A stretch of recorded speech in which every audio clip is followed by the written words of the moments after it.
spend time with you people in Calicut, that's something which I cherish. I don't think I will forget this day ever.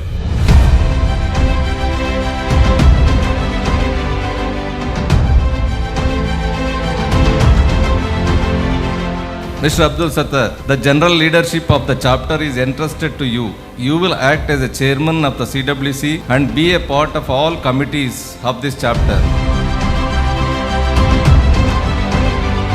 I must appreciate the sincere effort of Abdul Sattar and Calicut team. This arrangement is wonderful.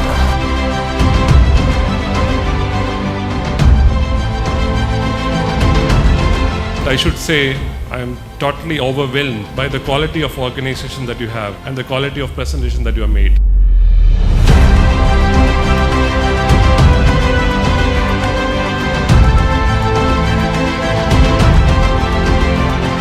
The reason I came here is to learn more about how Ishrae operates. Only way you can come up, and Ishrae has done a remarkable job. Calicut endu vannalum it will be a successful. Once again, thanking all of you for your active participation. Finally, the dream has come true today, 4th January 23. This day should be remembered forever.